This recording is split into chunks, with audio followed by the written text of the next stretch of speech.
Continua la 50a edició de la Fira del Llibre de València i ha arribat el moment de presentar Els mons de Laia, de Miquel Puig, amb dibuixos de Marc Bou, que ha estat editat per Andana Editorial.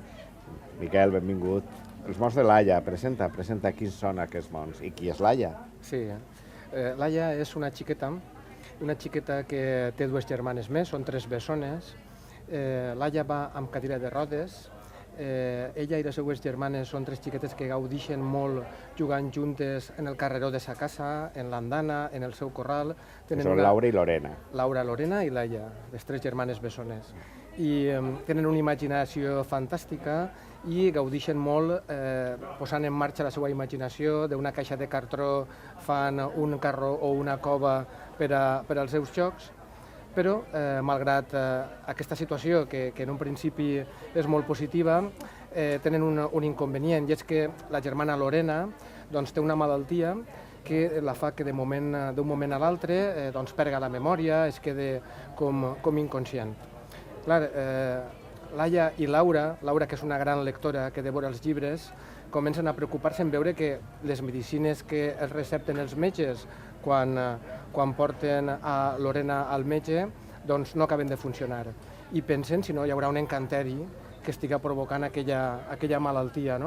I a partir d'ahir comencen a investigar i descobreixen que pot ser que els nnítols, aquells éssers que són diminuts, minúsculs, microscòpics, podrien ser els que provocaren la seva malaltia, perquè clar, ja saps que els nnítols ens entren per l'oïda i es mengen la part més dolça del nostre cervell, que és la memòria. I com que Lorena cada vegada recorda menys coses, diuen que no serà això el que està passant-li, i a partir d'ahir descobreixen que hi ha un altre món distint en el que elles viuen, per allò dels mons de Laia. I és un món molt cervantí. És un món molt cervantí. Molt cervantí. D'alguna manera sí, en allò de que és un món que veu, que xucla de les nostres rondalles, de les nostres contalles de sempre i que recupera l'imaginari col·lectiu i fantàstic dels valencians, posant-lo d'actualitat a través d'una aventura en la que s'endinsa Laia per a poder intentar resoldre. Com va sorgir Laia i els mons de Laia? Bé, doncs va sorgir, com aquestes coses, pair les idees d'una història no es fan en una nit ni en un moment, La inspiració va vinguent de manera sobtada, vas lligant diferents fils fins que pots teixir l'entramat del que va ser la història. En un primer moment tenia molt clar que volia escriure una història dedicada a les meues amigues bessones protagonistes d'aquest llibre, que són unes bessones reals i les que es mereixien tindre una dedicació com aquesta per el seu esforç que fan per ser persones... Això és Lewis Carroll i Alicia, I fer-se cada dia més boniques, ja que Laia és una xiqueta que va en cadira de rodes i és una xiqueta real, una amigueta del col·le que va en cadira de rodes i que així tot posa en marxa la seva imaginació i s'esforça cada dia per superar-se. I per una altra banda, com que col·labore amb Dani Miquel i els dos compartíem aquesta necessitat de recuperar els nostres monstres, aquells que estan caient en l'oblit, i teníem, per una banda, aquesta necessitat i per altra banda també allò de dir com anem a tractar el tema de la por per als infants sense que resulte que els estem fent por, sinó que el que estem fent és descobrint-los el que sempre ha format part de la nostra tradició, I va eixir la cançó de Maria no té por, després el llibre que també va publicar Andana de Marieta, i ara ix Els mons de Laia. I d'alguna manera, lligant les dues possibilitats, va eixir al final aquest llibre. Comptàrem amb el suport que és impagable, de Francesc Gisbert i el seu llibre El regne de la màgia, que ens posa a l'abast tota una sèrie d'informació que ens va permetre comptar de primera mà com eren determinats monstres que molts d'ells per tradició oral t'explicaven unes persones que eren d'una manera, els altres d'una altra, i al final en el treball de Francesc que ens hem centrat i el que hem fet ha sigut fer un llibre a l'abast dels nostres infants que posa d'actualitat les nostres rondalles de sempre, que recupera aquells éssers fantàstics que mig realitat, mig ficció, mig religió estan sempre presents. Però és el nostre imaginari. I formen part del nostre imaginari. Com ha estat el treball amb Marc Bou?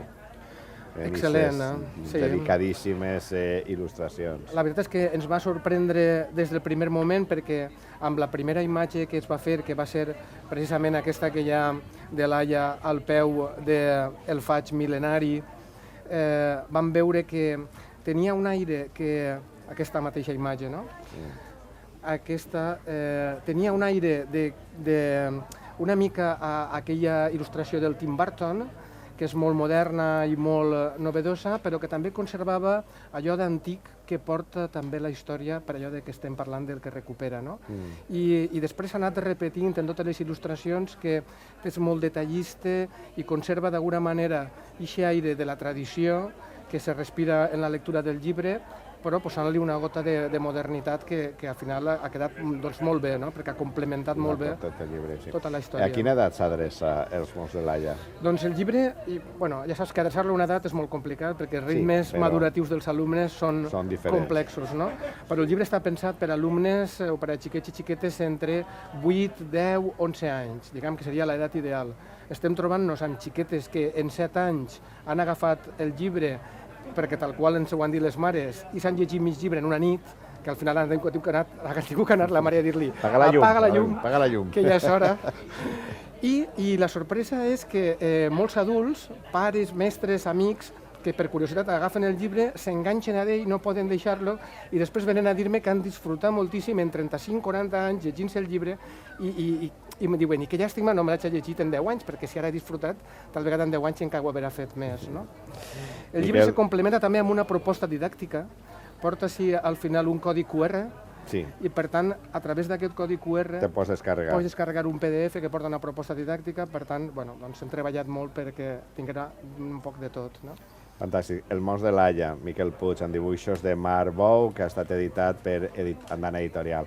Ha estat un plaer que ens presentares a l'Aia, a les seues germanes, i tot aquest imaginari valencià que recupereu. Moltes gràcies, un plaer per a mi.